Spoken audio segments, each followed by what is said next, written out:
లోపలేస్తున్నారు. మనం ఏదైనా అన్నదమ్ములు మాట్లాడుకుంటామంటే మన పైన కేసులు పెడుతున్నారు. ఇంత అధికారాలు పోలీసులకు ఎప్పుడు ఇవ్వాల, బ్రిటిష్ కాలంలో కూడా ఇవ్వాల. ఈ తెలుగుదేశం పార్టీ వచ్చిన తర్వాత పోలీసులు నిర్లక్ష్యంగా వ్యవహరిస్తున్నారంటే ప్రజల్లో మార్పు రావాలా వద్దా? రేపు మహిళలనే వాళ్ళే సుమారు 5,000 మంది ఇక్కడికి వచ్చి ధర్నా చేస్తారనుకోండి, దేశంలోనే మిమ్మల్ని అందరినీ చూస్తారు, ప్రపంచంలో మిమ్మల్ని అందరినీ చూస్తారు. ఆంధ్ర రాష్ట్రంలో ఏమి జరుగుతూ ఉంది, చంద్రబాబు నాయుడు పరిపాలన ఏ విధంగా ఉందని చెప్పి అందరికీ కనబడుతుంది. అదేవిధంగా నిరుద్యోగం. ఈ విధంగా మనము పోరాటాలు చేయకుండా పోతే మనకు గుర్తింపు రాదు. ఇలాంటి సభలు సమావేశాలు ఎన్ని పెట్టుకున్నా కూడా మమ్మల్ని చేస్తారని తెలుగుదేశం కార్యకర్తలు నవ్వుకుంటున్నారు. పోనీ మనం ఇన్నేళ్ళు 5 మనకి జగన్మోహన్ రెడ్డి గారు పరిపాలన చేస్తే మనలో ఎవరైనా ఇన్ని పనులు ఎవరైనా చేస్తే ఎవరికైనా ₹1 డబ్బులు ఎవరైనా ఇచ్చారా? మనం కట్టిన బిల్డింగ్గా ఇవ్వలేదు. ఇప్పుడు ఏ ఊరికైనా 4 బిల్డింగ్లు కనబడతాయి, కొత్త బిల్డింగ్లు. తెలుగుదేశం ఎక్కడైనా 2 పెంకులు వేసి ఒక గోడ ఏమైనా కట్టించారా? 5 ఏళ్లకు ముందు వాళ్ళు చేసింది చెట్టు నీరు కింద మళ్ళీ ఆ చెరువుల్లో గుంతలు తగ్గినది, చెరువులు కట్ట కట్టినది. ఇప్పుడు అందరూ డబ్బులు తీసుకుంటున్నారు. అది ప్రభుత్వం డబ్బే కదా. దాని గురించి ప్రశ్నలు ఎవరన్నా చెప్తున్నారు. ఆ గ్రామ పంచాయతీ సర్పంచ్ కానీ, ఆ ఊరు జడ్పీటీసీ కానీ ఉన్నవాళ్ళు ఎవరన్నా వాళ్ళు అడుగుతున్నారా? బిల్లులు ఏ విధంగా పెట్టున్నారు, ఇంజనీర్లు ఎవరన్నా అడుగుతున్నారా? కృష్ణమూర్తి గారు చెప్పారు, ఒక స్క్వేర్ ఫీట్కు అమరావతిలో ₹24,000 ఖర్చు పెడుతున్నాడంటే ఆ డబ్బు చంద్రబాబు డబ్బులు కాదు, లోకేష్ డబ్బు కాదు, కూటమి ప్రభుత్వం డబ్బులు కాదు, ఎవరిది కాదండి. అది రేపు మన మీద పడే ట్యాక్స్ అన్నమాట. అమరావతిలో నువ్వు ఇల్లు కట్టుకోవాలనుకుంటే ఎవరి కోసం కడుతున్నావు నువ్వు? అన్ని లక్షలు పెట్టి లక్షల ఎకరాలు కొని దాంట్లో ₹24,000 ఇల్లు స్క్వేర్ ఫీట్ కట్టిస్తుంటే అది మన మీద ఉండే భారమే కదా. నీకు ఎవరైతే కనిపించారు మాకు ఈ విధంగా కట్టమని చెప్పేసి ప్రజలు ఏమైనా అడుగుతున్నారా? మనము చైతన్యవంతులు కాదు. మనము ప్రభుత్వాన్ని ప్రశ్నించకపోతే, మనము కూటమి ప్రభుత్వాన్ని కూరదోయకపోతే, జగన్మోహన్ రెడ్డి మళ్ళీ మనం ముఖ్యమంత్రి చేసుకోకపోతే ఖచ్చితంగా మనం ఇలాగే కుంగి కుసించిపోవాల్సి వస్తుంది. రాజకీయంగా మనము ఎదుర్కోవాలంటే ఐకమత్యం కావాలి. ఇప్పుడు మీకు అందరికీ తెలుసు, మీకు ఏమి ఎవరికి ఇవ్వడనే రేపు ఎలక్షన్ రావాలి. దీనికి అందరికీ కారణం రేపు సర్పంచ్ ఎలక్షన్ వస్తున్నాయి. మన శ్రీనివాసరెడ్డి చెప్పాడు, విజయభాస్కర్ రెడ్డి ఆయన కావాలంటే సర్పంచ్ అయినంట, బ్రహ్మానంద రెడ్డి కావాలంటే ఆయన సర్పంచ్ అయినంట, నీలం సంజయ్ రెడ్డి కావాలంటే సర్పంచ్ అయినంట. సర్పంచ్ పదవులు మీరు అందరూ రాష్ట్రానికి పంపిస్తారు. జెడ్పీటీసీ పదవి అంటే మీకు చిన్న పదవిగా ఉంటుంది, జెడ్పీటీసీ అంటే మీకు చిన్న పదవిగా ఉంటుంది. ఈ పదవులు చేయబడిన మీరు ఎమ్మెల్యే ఎంపీలు కాలేదు కదా. మీరు స్థానికంగా మీరు బలపడితే కానీ మీరు నాయకులు కాలేదు కదా. స్థానికంగా నువ్వు నీ గ్రామాన్ని నువ్వు సర్దించుకోకపోతే వెంటనే ఏ విధంగా లీడర్ అవుతావు? మీరు అక్కడ మన ప్రారంభం అయితే గ్రామ స్థాయిలో సర్పంచ్ ఎలక్షన్లు వస్తున్నాయి కాబట్టి ఓటర్ లిస్టులో మన పేరు 40-50% తొలగించేందుకు సిద్ధంగా ఉన్నారు. దానికి మళ్ళీ మీకు చెప్తున్నాను, మీరు ఎలాంటి పరిస్థితుల్లో నెగ్లెక్ట్ చేయకుండా, నిర్లక్ష్యం చేయకుండా ప్రతి ఒక్కరూ ఓటర్ లిస్టులో పేరు ఉందా లేదా ఏ విధంగా చేర్పించుకొని form number 6, form number 6A, 7, 8 వీటి గురించి తెలుసుకునేసి మీరు గ్రామ స్థాయిలో సర్పంచ్ని గెలిపించుకోగలిగితే, ఎంపీటీసీని గెలిపించుకోకపోతే తర్వాత మీకు నాయకత్వం స్టార్ట్ అవుతుంది. అంతవరకు మనం ఐకమత్యంగా ఉండాలి. అవును తెలుగుదేశం అంతా డబ్బులు మాకు డబ్బులు లేవంటారు. మనం ప్రాణాలు కుదరబెట్టైనా బాలయ్య ముందుకు వస్తారు. మనకు ఆయన మాకు తెలిసిన 40 ఏళ్ళకి కష్టపడి 50 ఏళ్ళకి కష్టపడుతూనే ఉన్నాడు. ఏ పదవులు ఇవ్వడం లేవాలి. కాబట్టి మీకు సర్పంచ్ మంది చిన్నగా అనుకోకండి. మీ గ్రామ స్థాయిలో మీ నాయకత్వాన్ని నిలబెట్టుకోండి.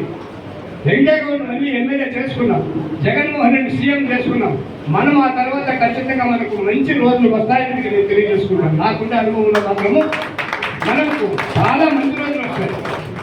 ఇప్పుడు తాత్కాలికమే ఈ తెలుగుదేశం వాళ్ళు చేస్తా ఉంటే వాళ్ళు పడుతున్న పాటుకు, వాళ్ళు మనపై పెడుతున్న కేసులకు, ఈ పోలీసు వ్యవస్థ మనపై నిర్లక్ష్యంగా ఏలాంటి తప్పు చేయకుండా కూడా కేసులు పెట్టుకున్నారు. అలాంటి వారికి కనువిప్పు కావాలంటే మనకు ఐకమత్యంగా ఉండాలి. కార్యకర్తలకు జగన్మోహన్ రెడ్డి ఖచ్చితంగా రేపు ఎలక్షన్ తర్వాత మనకు మంచి గుర్తింపు ఇస్తారు. మాకంటే వయసు అయిపోయింది మేము కాబట్టి యువతలందరూ కాపాడుకోవాలి. యువకులందరూ ముందుకు రమ్మని చెప్పాలి. చదువుకున్నదందరూ ఎలక్షన్లకు రమ్మని చెప్పాలి. మీరు గ్రామంలో మీ సొంతగా ఏదో విధంగా ఇక్కడ గెలిపించుకోవడానికి ప్రయత్నం చేయండి. నేను మరీ మీకు విన్నవించుకున్నానంటే మనకు మంచి నాయకుడు వెంకటయ్య గారు, నేను ఆయన పొగడం లేదు. నేను కూడా ఈ జిల్లానే కాదు, రాష్ట్ర స్థాయిలో కాదు, ఒక ఎంపీగా పనిచేస్తున్నా కాబట్టి ఈ జిల్లాలో ఉన్న నాయకుల గురించి నాకు అంతా తెలుసు కాబట్టి, పెద్దడు రామచంద్ర గారు నాకు వేరే ఉన్నారు కాబట్టి మనకున్న కాడికి మంచి నాయకుడు ఉన్నాడు, పేదవాడు, గర్వం లేదు, మనందరింటికి వస్తారు, అందరితో కూర్చుంటాడు, మాట్లాడతాడు. కాబట్టి ఇలాంటి వాళ్ళు మనం ప్రోత్సహించవలసిన బాధ్యత ఓటర్ల పైన ఉంది. కాబట్టి వెంకటయ్య గౌడ్ని ఎమ్మెల్యే చేసుకోవాలి. తర్వాత ఇక్కడ చాలా మంది ఎంపీపీలు ఎంపీటీసీ కావాల్సిన వాళ్ళు, సర్పంచ్ కావాల్సినారు, రేపొద్దున మున్సిపల్ ఎలక్షన్ ఎంత కార్పొరేట్ కావాలనుకుంటున్నారు. కాబట్టి మనం అందరూ ఐకమత్య కాబట్టి జగన్మోహన్ రెడ్డి గారికి ఓట్లు ఎక్కించేది కాకుండా, ఆయన ప్రభుత్వానికి ఓట్లు ఎక్కించేది కాకుండా, ఫ్యాన్ గుర్తుకు ఓట్లు వేసేది కాకుండా మనమందరూ నాయకులుగా తయారయ్యి జగన్మోహన్ రెడ్డి గారు ఒక్కసారి ఈసారి సీఎం చేసుకుంటే ఈ తెలుగుదేశం నామ రూపాయలు ఇవ్వడం, మాట వస్తే హోమ్ మినిస్టర్ అంట గొడ్డేరి పార్టీ అంటుంది. గొడ్డేరికి నువ్వు చెప్పేదానికి ఏమైనా జగన్మోహన్ రెడ్డి గారికి సంబంధం ఉందా? మీరు చెప్పండి. ఎవరైనా పత్రికలకు మీడియా వాళ్ళకి చెప్పండి. అదే మీ పార్టీ పేరే పెట్టుకోవాలి, మేము ఎంగిల్ పార్టీని పెట్టుకోవాలి. ఎన్టీ రామారావు తుమ్ముకు నువ్వు చేస్తే ఆ పార్టీని ఎంగిలి పార్టీని పెట్టుకోండి. మీరు పెట్టుకోవాలి, సిగ్గుంటారు. ఎన్టీ రామారావు పార్టీ, చంద్రబాబు రెడ్డి పార్టీ కాదు. చంద్రబాబు నేను కాంగ్రెస్లో ఉన్నాను. రామారావు టీడీపీ పార్టీ పార్టీ పేరు పెట్టినప్పుడు చంద్రబాబు నేను ఒకే క్లాస్ చదువుకున్నాం. అప్పుడు మేమంతా ఆయన 78 కంటెస్ట్ చేశాను. మనకు టికెట్ ఇచ్చినాను. ఇందులో మా అమ్మనారాయణ దగ్గర కోసం టికెట్ ఇచ్చాను. అప్పుడు కూడా మీకు డబ్బులు ఇచ్చే ఇచ్చాను. అలాంటి నీచమైన క్యారెక్టర్ పెట్టుకున్న వ్యక్తి ఈరోజు జగన్మోహన్ రెడ్డి గొడ్డేరి పార్టీ. నీది ఏ పార్టీ? నీ పార్టీ చెప్తుంది. నీకు అసలు ఏమైనా పార్టీ ఉందా? ఎవరితో కదా తెచ్చుకున్నావు? వెనుబోటు కొట్టేలా తెచ్చుకున్నావు.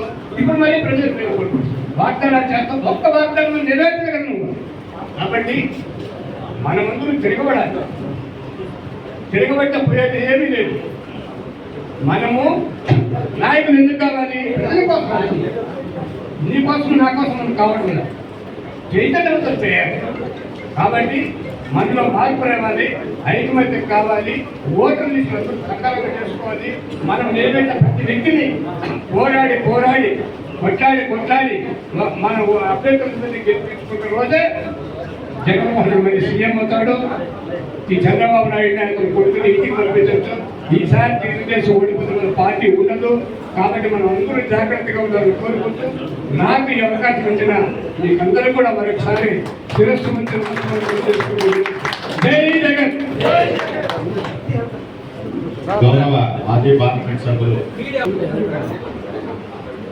ఈ కార్యక్రమానికి ఇచ్చేసినటువంటి మీడియా సోదరులందరికీ కూడా పేరు ధన్యవాదాలు తెలియజేసుకుంటూ,